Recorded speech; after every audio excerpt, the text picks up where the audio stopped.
Welcome to Exploring A Course in Miracles. I'm Emily Perry with the Circle of Atonement, here with Circle founder Robert Perry. And today we are discussing the Priestess in A Course in Miracles. The Priestess has become somewhat of a spiritual hero for us here at the Circle. I love her so much. I always turn into a bit of a goofball whenever we talk about her. So I'm going to try and rein that in today, but we are truly excited to have this conversation to introduce the priestess to course students more broadly, because even though she is a very inspiring figure for us, she's not a very well-known figure in the course community.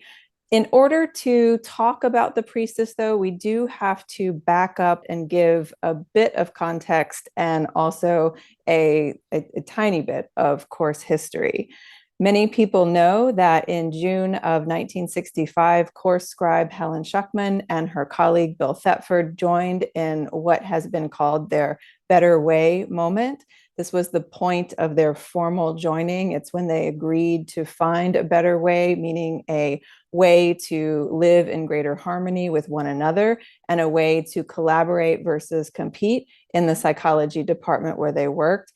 Helen and Bill's joining in the summer of 1965 is what kickstarted the scribing of A Course in Miracles, because shortly afterwards, Helen started having a series of heightened spiritual experiences and inner visions that eventually led to the beginning of the course coming through in October of that same year.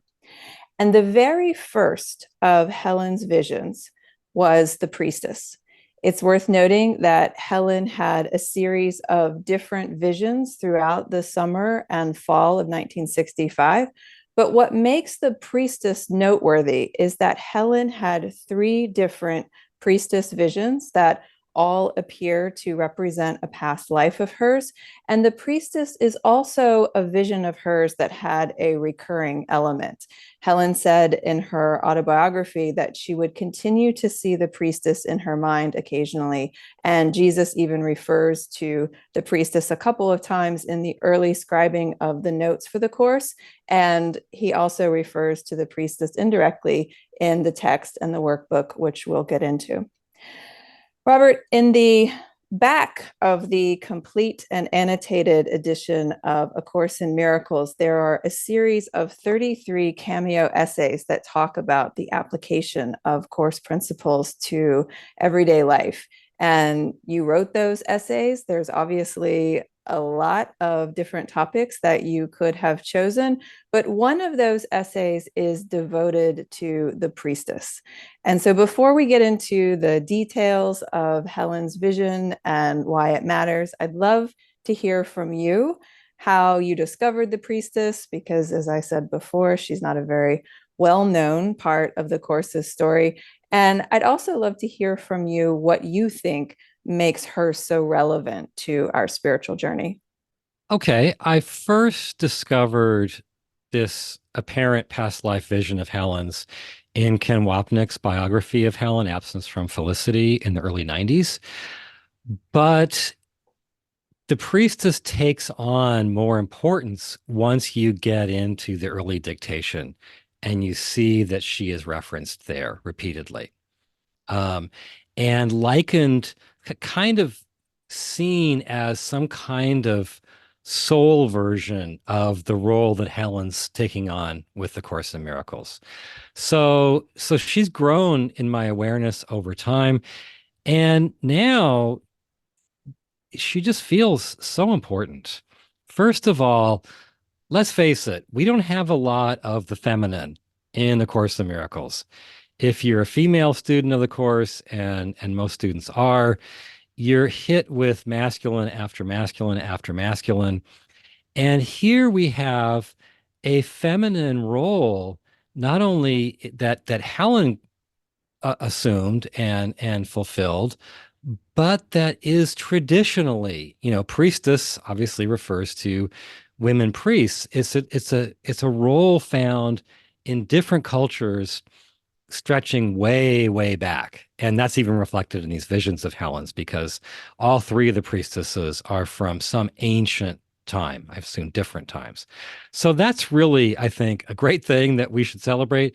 And then the other that makes what makes her so meaningful to me is just that she embodies some really important qualities, which we'll be talking about. So let's get into it. Helen had three different priestess visions. You can find them in Cameo 31, again, in the back of the complete and annotated edition of A Course in Miracles. You can also find them in Helen's autobiography. And we've taken to calling these three different visions the priestess in chains, the evil priestess, and the holy priestess. And there's only one that we tend to focus on, which is the holy priestess. That's the one that Jesus keeps referring back to. But it is worth sharing a little bit about the other visions, starting with her first one, which is the priestess in chains. So tell us about that one, Robert. So this is Helen's very first inner vision after she and Bill had that joining in the idea of a better way. So this is in the summer of 1965, and she's meditating at this point, and in her meditations, one of her meditations, she has this inner vision of a priestess kneeling, heavily draped, wrapped in chains. So she's really bound. Um, and after Helen first saw that priestess, over time, she kept reappearing. Helen would say almost daily, the chains began to drop away. She began to raise her head. She eventually was free enough to stand. She just had a little bit of chain connected to one of her wrists. And then she finally raised her eyes. Well, Helen, I think, raised her eyes to look at the priestess. Um, and and the priestess was looking at her, and whereas Helen was afraid she would see condemnation in her eyes, she saw what she could only describe as innocence. None of the judgment of Helen she thought she would see. And we've always associated the dropping of the chains and the rising of the priestess as a symbol for Helen dropping her ego and rising to her role as scribe of A Course in Miracles. I don't know if you want to say any more about that. Yeah, I'm not sure I would put it quite that way. I think the idea is because she and Bill had joined, something changed at a very deep level in her, and that set free this ancient priestess in her to kind of rise up and resume her role from of old. So I guess you could say it's her dropping her ego, but I think the key thing is because there was this joining with Bill, something was being like set loose inside of her to stand up and resume her ancient role.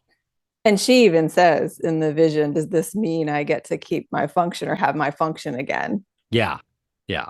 And she heard this loud, of course, and she danced around the room because she was so happy at that. So the priestess contains some function of Helen's that she has supposedly had since ancient times. The second priestess vision, the one we're calling the evil priestess, is darker. We don't talk about this one much, but tell us about the evil priestess vision. It's not very inspiring. There's no mystery about why we don't talk about it that much. So she sees herself as a priestess from very long ago, almost like in an Egyptian time. And this priestess uses the power of her mind channeled through a large ruby in her crown to enslave everyone. Okay. And Bill appears in this vision as the leader of a slave revolt, and he manages to steal the ruby from her crown. But he's caught. He's lying on the floor. She's about to shove a spear right between his eyes to execute him for his crime. And she pauses as she looks down at him and she throws the spear away. And in the very last scene of this vision, she is heading out without any protection into the desert to die in exile. And she says, furious for dying for a rebellious slave who was nothing but a common thief. So it's a really interesting twist Uplifting. at the end. Yeah, but at least there is a choice that she makes to renounce that role that she had been assuming. Well, yeah, and it's also interesting that Bill makes an appearance in that vision as he also makes an appearance in the Holy Priestess vision that we'll be discussing in just a moment. I think it says something about their past life connection. But it also, I think, this evil priestess vision is like the priestess in chains in that there's something about transcending the ego there. I know you think that you said that, well, that's not exactly what we're talking about in the priestess in chains, but there is something about it here because she makes a choice not to harm Bill, but to take the punishment on herself and go into exile. Yeah, that's a really good point. The way I would put it is that the priestess in chains and then the holy priestess that we're getting to are both deeply holy figures. And so the evil priestess is a departure from that theme. She has the power without the goodness. And so at the end, she renounces the evil and pays with it for her life. But in a sense, it's like she's returning more towards her nature as a holy priestess. And he also says in relation to her past life that she had an interval of darkness. And it does just make you wonder what's going on, how all of that's connected. Yeah, so just to say a bit more about that, he You can't associates, resist. yeah, I know. He associates her distant past with the time in which she had a great propensity for communion with God. And then she had this interval of darkness, which seems to have lasted not like a lifetime, but a long time. And that she was now pulling out of that. So fascinating. Okay, so this brings us to our third and final priestess vision, which is what we're calling the Holy Priestess. And this is the most beautiful and inspiring of them all. This is the priestess vision, as I mentioned, that Jesus keeps referring back to in the course and in Helen's notes. And so she's the real heart of our message for today. And what we thought that we would do here is read Helen's own description of the holy priestess. It's only 3 paragraphs, and talk a bit about what each paragraph means. And then we'll put it all together into a big picture at the end. So, from Helen's autobiography and also in Ken Wapnick's book, Absence from Felicity, you can find these visions. You can also find it in, as I mentioned, the Cameo 31 in the back of the complete and annotated edition of A Course in Miracles. Helen begins writing about the Holy Priestess by saying that her vision appeared to take place at the very beginning of time. And quote, I was a priestess again, but this time of a very different kind. This priestess was, in fact, much like the one with the innocent eyes I had watched emerging from heavy chains into freedom. She was hidden from the world in a small white marble temple set in a broad and very green valley. I was not sure that her body was entirely solid. Actually, what was seen was little more than an outline of a small, slender woman dressed in white, who never came further into the world than the doorway of the little room which contained a small wooden altar.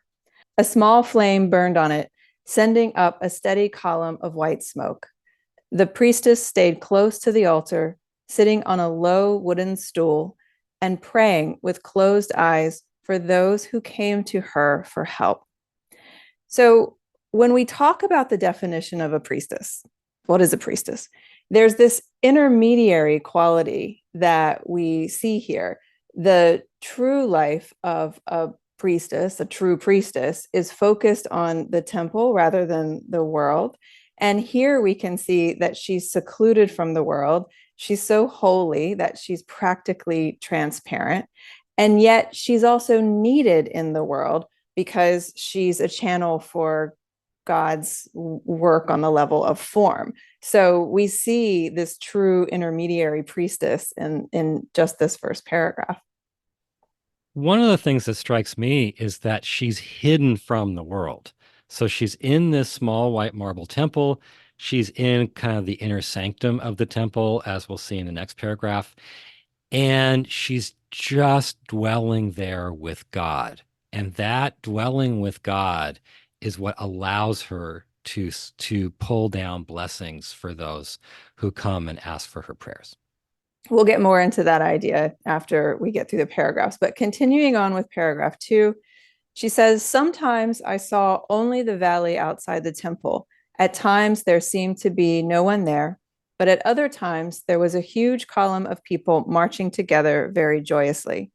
The column seemed to extend endlessly in both directions, and I could somehow feel the deep sense of freedom and unity each individual was experiencing as he marched ahead to certain victory.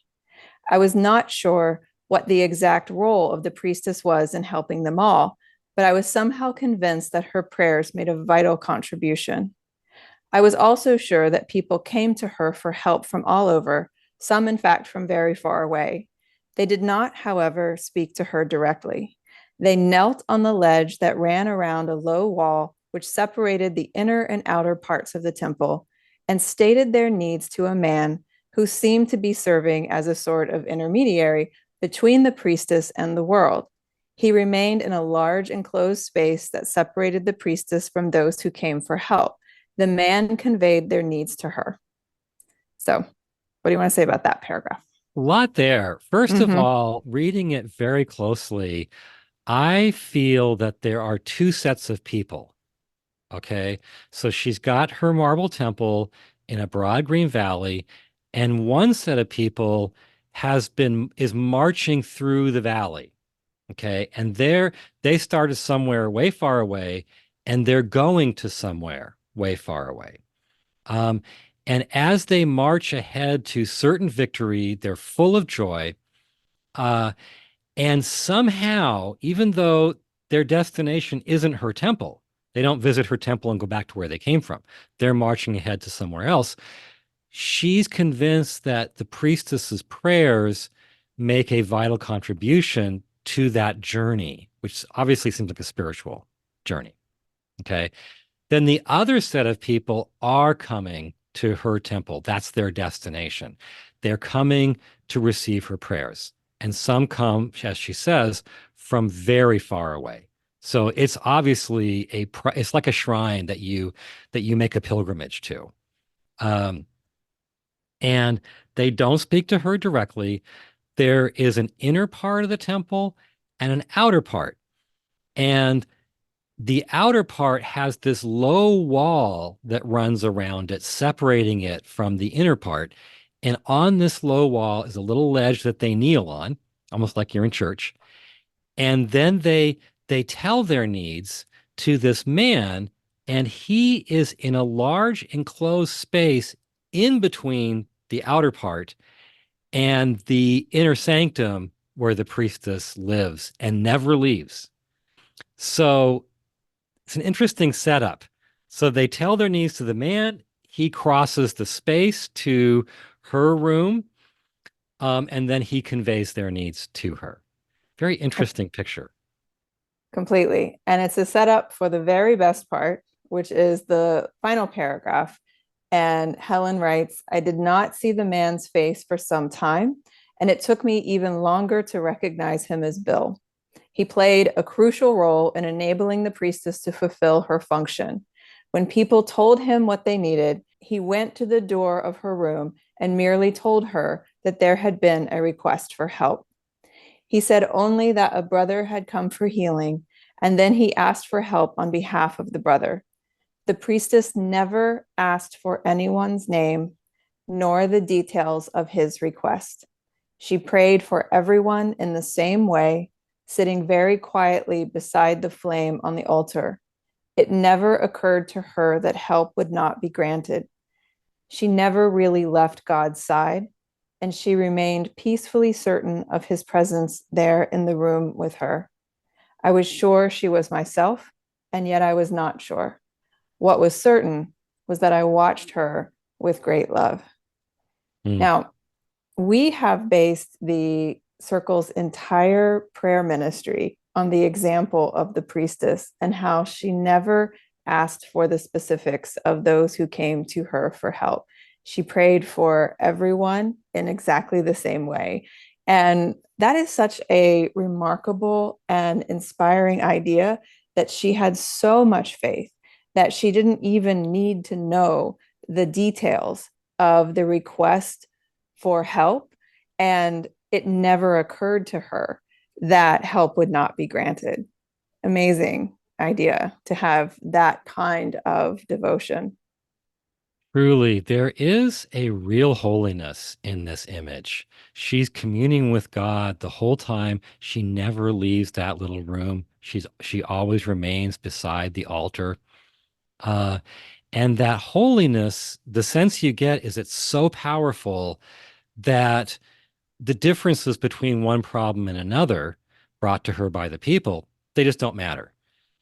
It's as if all their problems are the same and all of her prayers are the same. There is just a sense of there is some holy presence. And as it meets the specific problems, the specifics don't matter. And healing takes place to the point where she is certain of it. It's like the miracle principle, no order of difficulty in miracles. And we feel that way when it comes to our prayers. We give less energy to quote unquote small things and more energy to quote unquote big things. And here in the example of the priestess, we have someone who doesn't even ask because it doesn't matter. And so it's not like she gives more prayer to the big things. There's no order of difficulty in her mind. She treats them all the same. It's really interesting. And it does remind one of the first principle of miracles that there's no order of difficulty. It's as if that holiness, that holy presence she's in touch with, it just wipes away anything, any problem that encounters it, so that the details are inconsequential. Okay, so let's talk about Bill's appearance in this vision, because here we have more evidence of that soul connection between Helen and Bill, which is a fascinating topic in its own right. But there's also a lot of parallels between the holy priestess vision and Helen and Bill's role in their own life and their own function with A Course in Miracles. She's the one receiving from God, and he's the one who's helping to share the message with the world. So, say more about that. Well, I mean, you said the most important thing, and I think it's very interesting that she has that vision before the course starts coming through, and yet it's so intricately foreshadows the course and her role and Bill's role. And yeah, it's a little different. Rather than bringing down blessings for people who ask for her prayers, she's bringing through spiritual wisdom. And Bill, rather than conveying their needs to her, he's conveying her wisdom to them via his typewriter. Um, but the gist of it is still the same. She is reprising her role as the ancient priestess in a particular form in her life as Helen Schucman. And Bill is reprising his role as the intermediary between her and the world, just like he did back in ancient times. It's truly fascinating.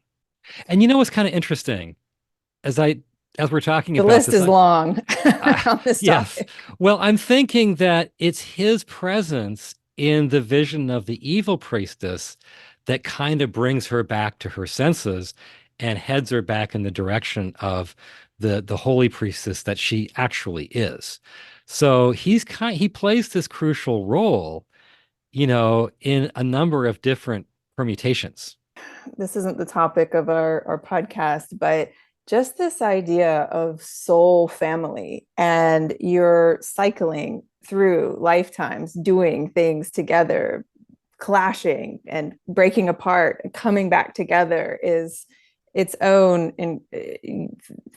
fascinating topic. And there's not so much in the course for us to do a podcast episode on it or a workshop or something like that, but it speaks to this idea that there are some souls that are bound together for a purpose that they achieve or don't. It also speaks to this idea that if you take her vision seriously and literally, she has had this role of priestess since the dawn of time. One of the reasons why I get so giddy talking about the priestess is because I do really consider her to be such a spiritual role model. And I'm so happy that her story has come to the forefront and that we're able to learn from her. And there's so much there to learn from. And so let's talk about some of the qualities of the priestess, the essence of her nature that can make her an example for the rest of us on our spiritual journey. The essence of her role is really, I think, simple and clear. She stays very close to God. That closeness enables her to draw down blessings to pass on to those who come to her for help. So it's a simple, like the gist of it is as simple as that, although there's so much in there and so much that we can learn from. And it feels like there's a sequence there. She stays close to God. That's what enables her to draw down the blessings. And then she gives those to others who come to her for help, which, from a course perspective, is what allows you to stay close to God. And so the cycle starts again. Hmm. Yeah, Yeah. that's a good But point. then there's also the matter of devotion. And part of why the priestess is so inspiring to me is because she is just so devoted to the work that she's doing. There are places in the notes and places in the course where Jesus says he needs devoted priestesses. He says he needs devoted teachers. He says he needs devoted priestesses. But we can get a sense of what he means by devoted here. The priestess never left the room. She just stays in the temple with God beside the altar, drawing down the blessings to those who come to her for help. It's it's saintly, um, and it's inspiring at the same time. It really is holy. I mean, you can't hardly imagine a more powerful example of real devotion. Um, and the impression you get, I watch sci-fi stuff and I've seen some sci-fi movies where when the aliens come to Earth, they need to exist in a special environment that's like their home environment because our environment doesn't fit them. It's almost like that temple with this inner sanctum is a special environment that is like not of this world, where she is just with God. Um, and I love that image. But to get back to your point, there is a profound devotion there. So she's not thinking, Friday night, I'm going to go to town for a dance. I'm going to go have some beers with the guys. She is just so devoted. That's all she does. There's a lot that we can decipher in how to pray from the holy priestess, which is why she's the model for the prayer ministry here at the circle. I love that her response again is the same to every request for help. She draws down the blessing from God. She never asks, she never doubts. She just sends out her blessing and trusts that it will be handled.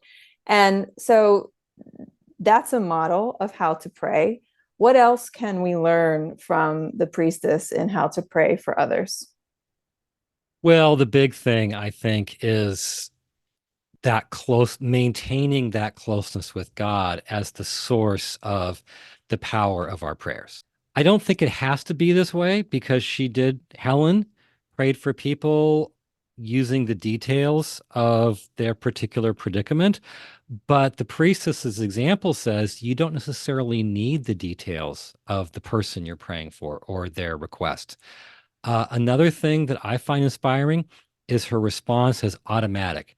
So Bill comes to the door of her room and says, a brother has come to your shrine, heal him for me. And she's not like, can you give me a minute? I'm not done cutting my Or what nails. does he want? Yeah, but she doesn't pause or hesitate. So it's automatic. I also like the fact that it's impersonal, meaning she prays the exact same way for every person who comes. And like you, I've always been inspired by her certainty of the outcome. And as we're going to see very shortly, she was so certain that it didn't even occur to her to check what the outcome was. we've talked in classes and workshops about this idea of holiness and how it just feels like something that's reserved for saints and Jesus and others who are far from the ongoing activities that happen in our own minds. But I love your definition of holiness, which is just blessing.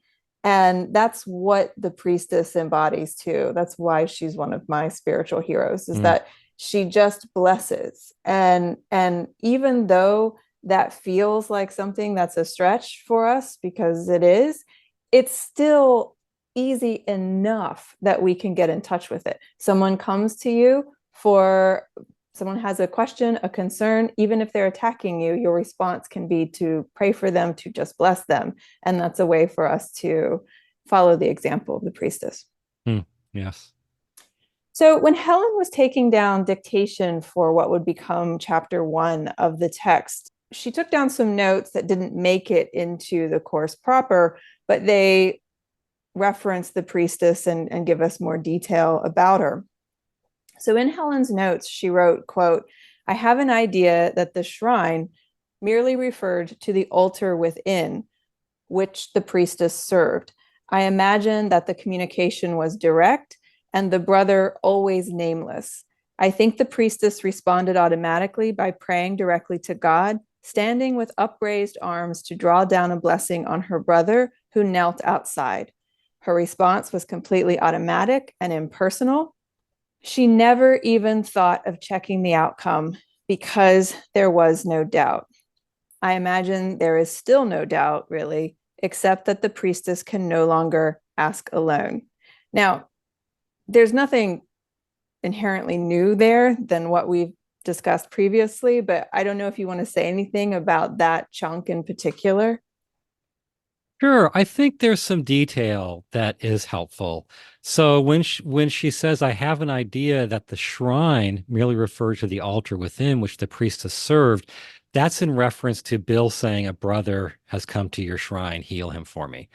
And so coming to her shrine really meant the act of deciding to come to the altar within, and she was the servant of that altar within, which is kind of interesting. So their choice to come to her represented something, a significant choice to come to the inner altar.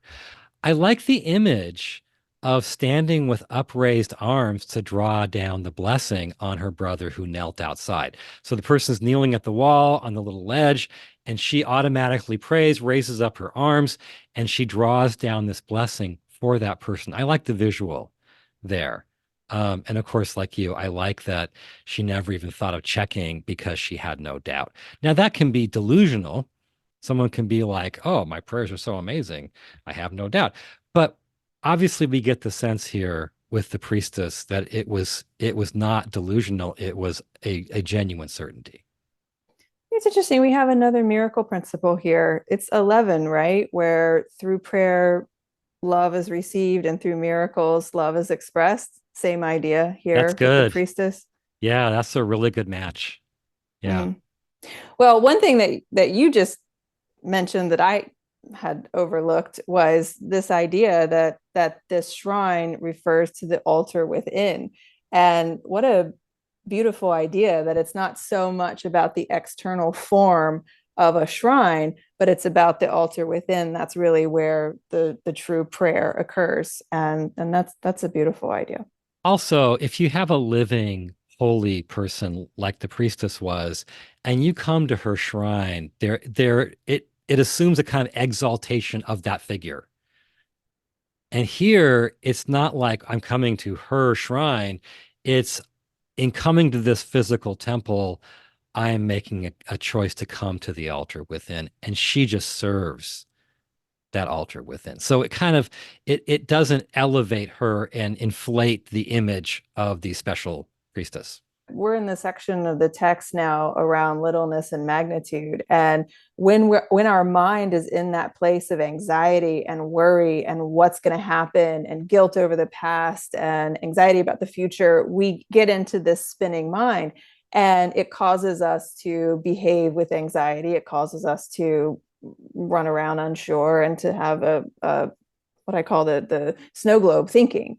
And here you have an example of someone who just lives in faith, lives close to God, doesn't doubt, and is able to kind of move through the world in a new way. And that can be an example for us as well. She has a magnitude because she doesn't doubt. Yeah. Yeah. Okay. So, what I just read from Helen's notes didn't make it into the course itself, but there are two subtle references to the holy priestess that did. The first is in the beginning of what is now chapter 14 in the text, in a section called The Reflection of Holiness. So, let's talk about that. It's a beautiful section. It has a line that many course students know that says, in this world, you can become a spotless mirror in which the holiness of your Creator shines forth from you to all around you. And the way you become that spotless mirror is you clean the mirror of your mind. And you could say the whole course is about cleaning the mirror of your mind. And the idea is that when you clean that mirror, God's light reflects off the mirror of your mind and shines onto others and offers them healing. And here is the key passage that connects with the priestess. It says, they bring their different problems to its healing light, the healing light reflected in your mirror, but all their problems are met only with healing there. The response of holiness to any form of error is always the same. Its one response is healing without any regard for what is brought to it. So you can really see the parallels with the priestess. You have someone who is a conduit for the light of God. There is holiness radiating, shining from this person. People bring their different problems to this person, but the person doesn't regard the specifics of what's brought to them, pays no attention to the specifics. Instead, they respond in the exact same way to all the problems brought to them. You can really see the priestess hovering right behind those lines. Mm. I love the idea that the holiness of God shines from you to everything around you, such that you become that reflection of heaven on earth. And when we can do that, then we're modeling the example of the priestess. It doesn't matter what problems people bring to us. It doesn't even matter what attacks they give. Our response can always be the same. Our one response can be healing. And I was telling you earlier as we were preparing for this, that's the model that Jesus gave us. No matter what happened to his body, his response was some form of healing. Father, forgive them, for they know not what they do. It's a, again, a saintly, holy place to be, but it's a beautiful idea and a beautiful example for us all. It is one of the things I am very struck by and love with this image in this section is it says repeatedly that when you clean the mirror and the light and holiness of God reflect off of it to everyone around you, everyone sees, when they look at your mirror, they all see the same thing, which is very interesting. And the sense you get is somebody who's really holy, who has cleaned their mirror. Everyone in their presence can tell they're in the presence of holiness. There's not some big debate, about this person, is maybe totally corrupt, or this person maybe is just out for the money. Or everyone can tell because the light in the mirror is so bright. When the light is bright, you don't need to wonder what you're looking at. It's only he says when the light is dim, like in twilight, that you look at something and don't know what you're seeing. So that's a really Yeah. interesting idea. And one of the critiques that we get is a version of you're calling us to a place that humans just can't reach. And two things I want to say about that here. One is love is the only power that redeems, truly, right? So if you are just in a place of loving someone who's attacking you, love can redeem that other person, can make them have a change in their heart in a way that your hate in response to their attack never can.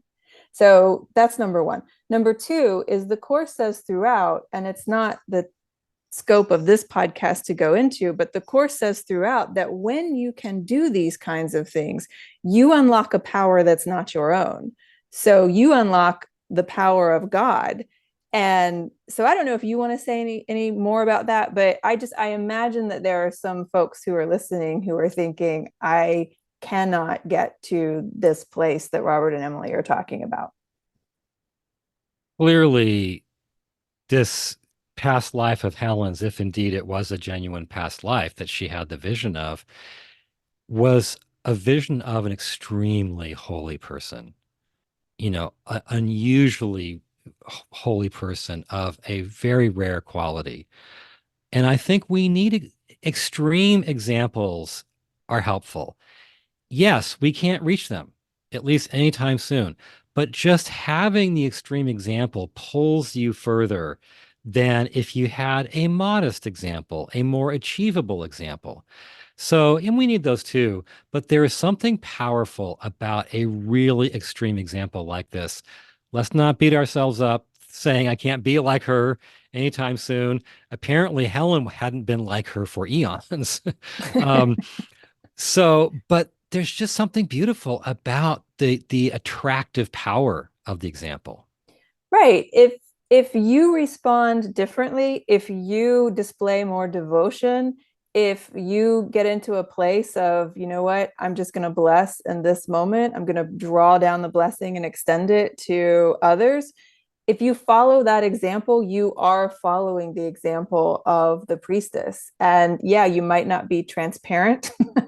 You might not lock yourself away in a temple, but you're still contributing to the higher place of the world. And that's what we're here to do. So Yeah. we shouldn't beat ourselves up about how perfectly we're doing it as long as we're headed in the right direction. Right. Okay. If you're shooting to be see-through because you're so holy by the weekend, like think again. It's a funny aside. Robert was like, "What shirt should I wear for this recording?" And I was like, "The white one, so you can be like the priestess." And he was like, "Well, I got to work on my transparency." Okay, so the Okay. two places that the priestess is referenced in the Course indirectly is in chapter 14 under the reflection of holiness section, and in the workbook in lesson 109, which is I rest in God. Now, if you read that lesson carefully, you can see so much of what we've been talking about in this episode so far. And given all that we've shared, I'm going to read a couple of paragraphs from my Rest in God. And this is a bit of a quiz.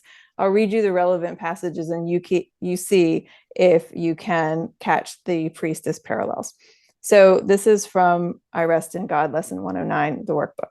It says, you rest within the peace of God today and call upon your brothers from your rest to draw them to their rest along with you. You will be faithful to your trust today, forgetting no one, bringing everyone into the boundless circle of your peace, the holy sanctuary where you rest. Open the temple doors and let them come from far across the world and near as well. Your distant brothers and your closest friends, bid them all enter here and rest with you. You rest today within the peace of God, quiet and unafraid. Each brother comes to take his rest and offer it to you. We rest together here, for thus our rest is made complete. And what we give today, we have received already. So, Robert, I'll let you go into the parallels between those paragraphs and the priestess. Once Because you're you have a looking for chart. it, once you're looking for it, it's pretty easy to see. Uh, the priestess figure is now you as the person doing that workbook lesson. But with both of those, you have a kind of a holy figure who is in a quote unquote temple. And in that temple, they are with God, resting with God, being in God's presence. Okay. And then people are invited to come to your temple and to enter your temple in both cases. And what's interesting is in the lesson, they come from far across the world and near as well. And in Helen's vision, she says, I was sure that people came to her for help from all over, some, in fact, from very far away. So you have people coming from a great distance to join you inside your temple where you are kind of the host. You are resting in God, and something about your rest with God is meant to envelop them as well.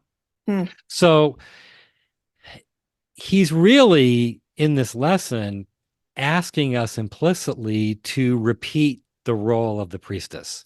Like it's not just Helen repeating it as the scribe of the course, it's us repeating it as a student of the course.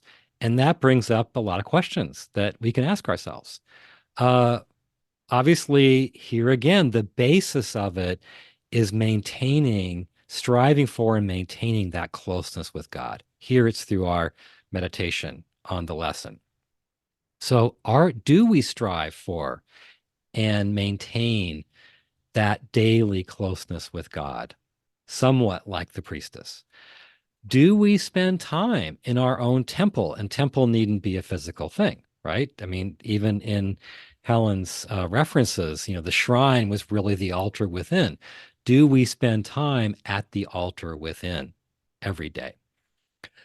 Do we see our meditations as solitary, or do we see them as somehow open, invisibly open to everyone and inviting everyone to join us there and a gift to everyone? We typically see meditation as a very solitary endeavor. And here it's a both and. You sit in the temple by yourself and you invite everyone to join you there. Is that how we meditate each day, if we do meditate each day? Do you assign more difficulty to some things that you're praying for than others? When people come to you with their requests, are you bothered by that? Or are you willing to just give? There's so many questions that we can reflect on our own spiritual practice based on the example of the priestess. Yeah. Yeah, there's a lot to follow in her example. And another one for me is, should we establish an actual space that is our temple? I take to heart what Helen is saying and what the Course says about the inner temple. And at the same time, I find myself influenced by our conversation with Lorna Byrne, where she said that angels flock to sacred spaces and angels can help us when they're around. And so, do She we even have, says, sorry to break in, but she even says that she's been out, and it sounds like it's not happened once or twice, but many times. She's been out in the outdoors, and angels are still congregating at ancient sacred spaces where there are no physical or visible remains. It's been so long. yeah, and the Course doesn't talk about any of that, but at the same time, it does raise the question of, okay, in these visions, there is this sacred space. And should we have our own sacred spaces for our Well, own devotion? even I mean, I don't really, but it makes you think because even in Helen's vision, the temple is a symbol of the altar within, but the physical temple is vital to her function. Mm-hmm. Interesting. So do we want an outer symbol of the inner temple? Okay, moving on in the interest of time. There's another passage. This one is from chapter 4 of the text, where the general idea of the priestess is revisited. And here's how it reads in Helen's notebooks. It says, I need devoted teachers as much as I need devoted priestesses. This is Jesus talking. They heal the mind, and that is always my own aim. And you were saying earlier, as we were talking about this episode, that this passage particularly struck you today. And so, do you want to say more about why? This is about both Bill and Helen.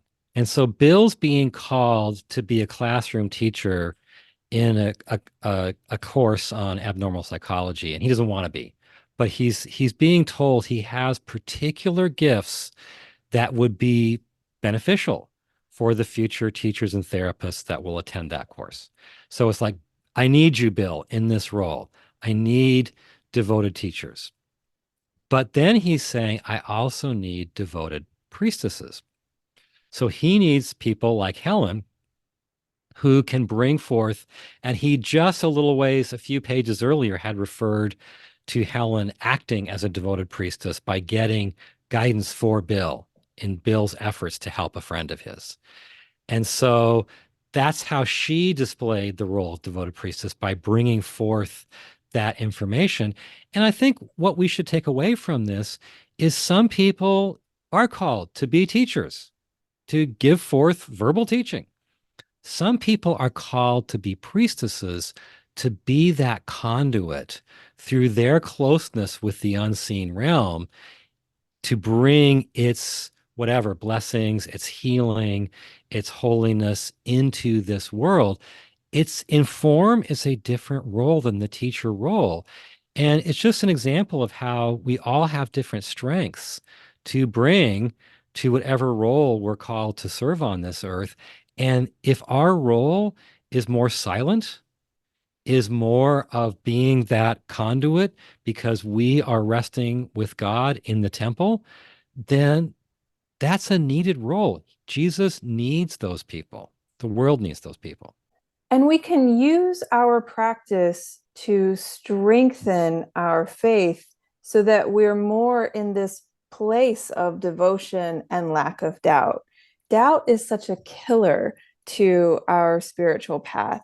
And so we can kind of embody the priestess model when we are never doubting that God's with us, never doubting that he hears our prayers, never doubting that they're answered, never doubting that the other person has received the love and the healing and the prayers that we've sent, never doubting that if we need help along the way, Jesus is right there for us, never doubting that these principles work when they're applied. And so if we had more of that in our lives, then we would have Mm, more of the power of the priestess in our life as well. yeah. Well, you and I have had ongoing discussions about needing to trust that in terms of our own function, that God's there and is guaranteeing that, our efforts will bring their intended fruit. And I think what you're saying, like the priestess's mindset absolutely transfers over to if your function is not a priestess, but a teacher. Oh, absolutely. And even as a spiritual student, the qualities of the spiritually advanced in the manual begin with trust, and trust is the foundation for the others. And so if you need just a basic place to start with your spiritual path or even your aspirations to be a priestess, start with trust Mm, because that's the quality that that's she the demonstrated. foundational one. Mm-hmm. Yeah. And Yeah. priestess was the master of trust. Yeah. Okay. So wrapping up here, because I know we're reaching the top of the hour. If anyone is listening and wants to know more qualities to embody the priestess, what would you recommend? Where do you recommend that they start? I would read the cameo 31 in the back of the book. Um, because that has all of the information.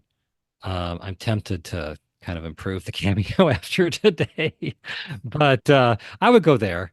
Also Helen's autobiography. But in terms of what we've talked about as the qualities that we can emulate of the priestess, here are the things that stick in my mind.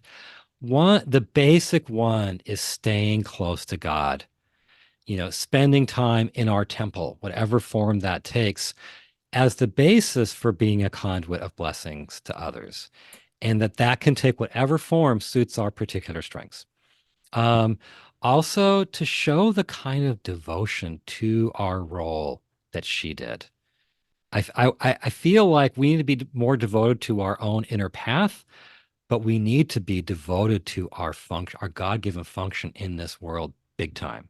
Because everything in spirituality kind of drains away focus from that. Uh, I love the idea of praying for others automatically without having to hesitate or wonder if you should pray, drawing down blessings from God, no matter the person or the problem, and being certain of the outcome, like you were just saying. We also talked about making our mind a spotless mirror so God's light can reflect off of it to others and bring healing regardless of their problems. And I think fundamentally maintain our own meditation practice, because the priestess without that is a bit of a hollow priestess. I mean, Helen didn't do enough of that in her life as Helen. But it's interesting that her first inner visions, which were of the priestess, took place while she was meditating. That's big. Yeah. Can't be a priestess without that kind of temple, right? That Yeah. kind of connection. Spending time at the Okay. altar. Well, there's that line in the course where Jesus references Jean Dixon, Jean which is Dixon. it, Jean Dixon, Yeah. where it's feet on the ground, fingertips in heaven. And that's the example of the priestess for me. Just that we can have both things going at once, that we can have our feet on the ground and our fingertips in heaven. And it's from those fingertips in heaven that the blessing comes through us and extends to others. And it's a holy thing, but you don't have to be in this truly holy place in order to do that for the world. So this is the example that the priestess gives to us, and she's the example that we can all follow. We're meant to be that.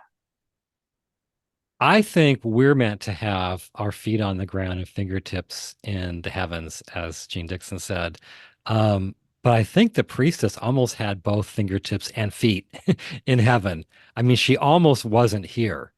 You know that you're not quite here when you're see-through, you know. Well, we're, I don't quite know how to tell people to become transparent. So I'm going to keep Different my kind of feet on the transparency ground than we for a usually little talk bit. about. Yeah, that's funny. Well, Robert, thank you so very much for your efforts to excavate the priestess. It's one of those things where she's always been around, right? She is in Helen's autobiography. This story is in Absence from Felicity from Ken Wapnick, but I do appreciate the work that you've done to elevate her and to hold her up as an example for us and an integral part of the course's story. And as you said at the beginning, it's nice to have more female presence and female spiritual role models in the course, because there is a lot of the masculine there. Well, just And one last thing I want to say. Every mhm, time we revisit this well, you've done talks on the priestess, we've done a number of things over the years. Every time we come back to this well, there's more to see. And so it is such a rich image and story. And while we're talking about it, just talking about it feels holy. mhm. So I really appreciate our opportunity today to dive in deeper and talk about it. Yeah, you've been saying all mornings, like injecting into the discussion, like, wow, this is amazing. This is amazing stuff. This is so good. And that's the power of keeping these ideas front and center. They just can elevate your mind and your whole day and your whole practice if you keep them front and center. And I just want to say before we close here that I've been referencing throughout this episode our prayer ministry here at the Circle of Atonement. And if you have a prayer request, you're welcome to submit it at circleofa.org/pray. We have a team of about 30 who pray for every request that is received, and they do it in the model of the priestess. In the request form, we don't ask what's the issue, although you're welcome to say it if you would like to, but everyone's prayed for in the exact same way. And we have the priestess to thank for that model for us. Okay, well, we'll wrap it up there on behalf of Robert and I and everyone at the Circle. Thank you so much for watching or listening, and we will see you next time. Bye for now.